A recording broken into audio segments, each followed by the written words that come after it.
세금자 알려주는 쌤 누나, 쌤 언니 투자형 세무사. 박송희 세무사입니다. 안녕하세요. 네, 5월은 종합소득세 신고 기간이라서 네, 저희 사무실도 굉장히 바쁠 예정인데요. 바빠야죠. 네. 오늘은 5월에 있는 신고 중에서 해외 주식 양도소득세 한번 이야기해 보려고 합니다. 네, 5월에 신고하는 세금 신고 종합소득세만 생각하실 텐데 그 이외에 이 해외 주식에 대한 양도소득세 신고 기간도 이 5월 달에 있어요. 근데 보통은 뭔가 양도했다고 하면 예정 신고를 하잖아요. 네. 근데 해외 주식은 좀 다른가 봐요. 네, 예정 신고라고 하는 거는 이제 부동산이나 이런 것들 매매를 하면 음. 매매일이 속하는 달의 말일로부터 음. 2달 안에 신고 납부를 하도록 되어 있어요. 네. 이렇게 예정 신고 하다가 여러 개가 있다면 합쳐서 확정 신고 이렇게 확정 신고 하도록 하기도 되어 하고. 있거든요. 네. 근데 국내 주식만 해도 또 상반기, 하반기 이렇게 음. 예정 신고가 있는데 해외 주식은 이런 예정 신고 제도가 없고 확정 신고만 있어요.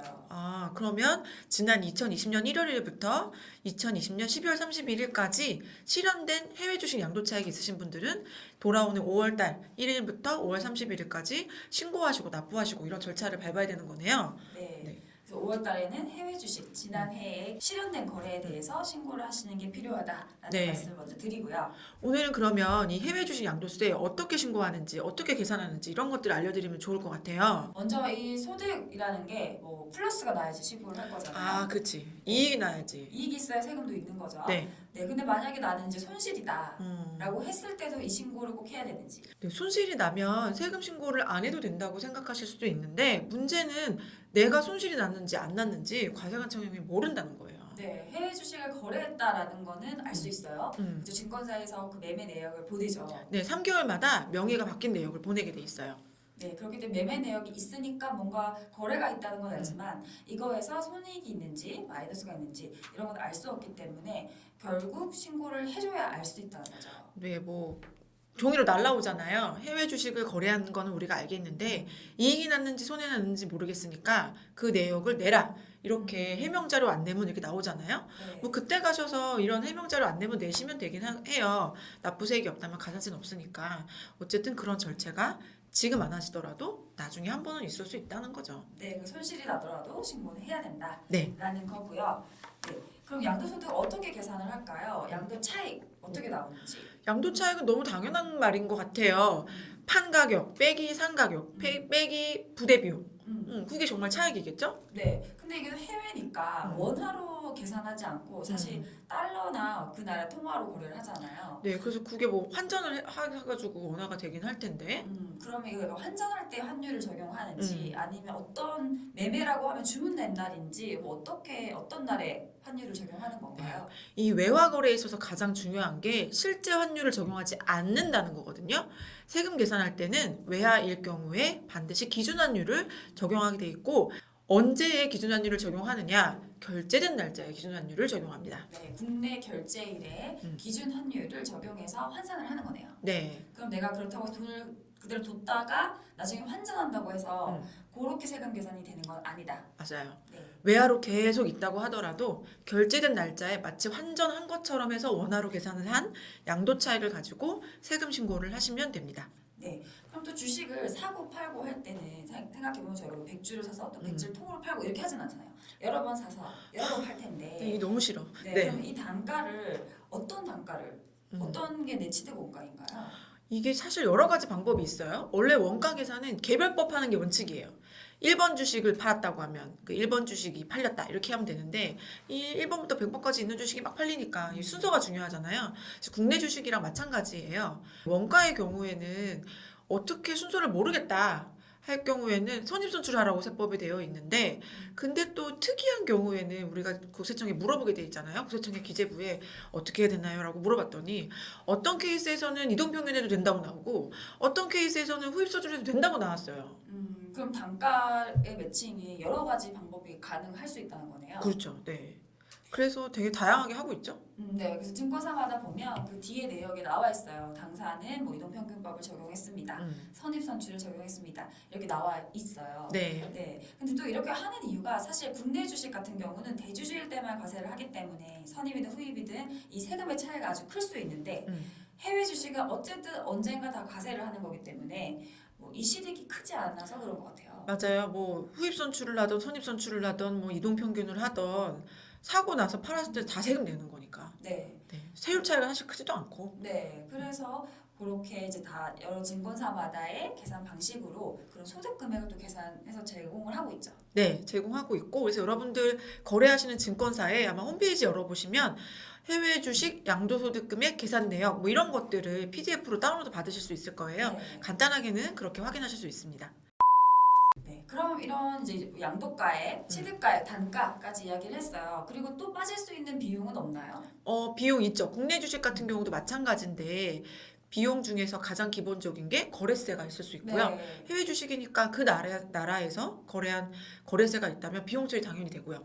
그리고 또 하나가 있죠. 증권사를 통해서 거래를 하기 때문에 그 증권사를 이용하는 수수료가 있을 거예요. 그거는 당연히 비용 처리가 되고요. 그리고 이 양도세를 신고할 때 들어가는 세무사에게 지급한 수수료도 비용 처리가 되죠. 네, 저희는 다 하고 있죠. 네. 네. 네, 근데 안 되는 게 있어요. 꼭 될 것 같은데 안 되는 게 뭐가 있을까요? 브로커. 브로커, 그죠? 뭔가 이 종목을 추천하거나 음. 이런 데 들어간 이제 회원비. 요즘에 좀 그런 게 좀 있다고 하니까 네. 그런 것들은 비용 처리를 하실 수가 없어요. 맞아요. 네, 직접적인 비용이라고 보지 않거든요. 그래서 뭐 정해진 비용들을 비용 처리할 수 있으니까 그런 것들까지 잘 챙기시면 될 것 같고요. 아까 말씀드렸던 계산 내역에 이런 것들이 다 포함돼서 소득 금액이 계산이 되는 게 일반적입니다. 네, 그럼 해외 주식은 사실은 증권사에서 소득 금액을 계산해서 비용까지 빼서 자료를 제공하고 있네요. 네. 근데 그 다음에 저희가 또 챙길 것들이 있잖아요. 우선은 이렇게 소득 금액이 계산되면 소득세를 신고하기 전에 전 단계에서 한 가지 더 빼주는 게 있죠. 네. 양도소득은 이제 기본 공제라고 해서요. 1년에 한 번 250만 원을 공제를 해줘요. 좋죠. 네. 네. 근데 이 공제를 이제 부동산에서 빼주고 음. 주식에서 빼주고 이렇게 되어 있습니다. 네, 작년같이 2019년 기속분까지는 해외 주식과 국내 주식을 분리해서 250만 원 공제를 해줬어요. 그래서 결과적으로는 두 개 합쳐서 500만 원 공제가 됐었는데 2020년부터는 달라졌죠. 네. 주식은 같이 카테고리를 묶어서 250만 원 한 번만 공제를 해줘요. 좀 뭔가 손해 보는 기분이네요. 네. 그렇지만 이제 국내 주식에서 사실 250만 원 썼다면 그건 대주주죠. 뭐 비상장 주식도 있겠지만. 네. 네. 그래서 뭐- 공제가 된다는 뜻은 통산도 된다는 뜻인 거죠. 그러니까 이용할 게 있는 거예요. 어떤 경우에 이게 우리한테 좋게 이용이 될까요? 뭐 국내 주식에서 내가 세금을 많이 냈는데 이 해외에는 손실이다.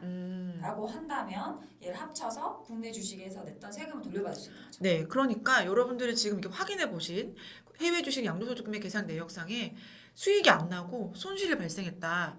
그럼 세금 신고도 하지 말아야겠다 이러지 마시고 혹시나 국내 대주주로서 양도세 내셨다든지 아니면 뭐 비상장 주식 거래하신 게 있어서 세금 내신 게 있으시다면 5월달 통산하셔서 미리 낸 세금을 돌려받으실 수 있어요. 네, 또 반대의 경우도 있잖아요. 이익은 꼭 국내에서만 나고 손실은 또 해외에서만 나는 건 아니니까. 그죠? 네. 국내 주식에서 손실이 나고 해외 주식에서 플러스 났다라고 하더라도 그것도 마찬가지로 통산해서 신고를 하시면 네. 세금이 줄겠죠. 네, 그러니까 이런 부분을 이용하시면 250만 원을 못 써먹는 게 있겠지만 다른 장점이 있을 수 있습니다. 그러면 이제 이 기본 공제까지 하면 이제 세금 계산이 기준이 되는 가표가 나오는데 여기서 세율은 어떻게 적용이 되나요?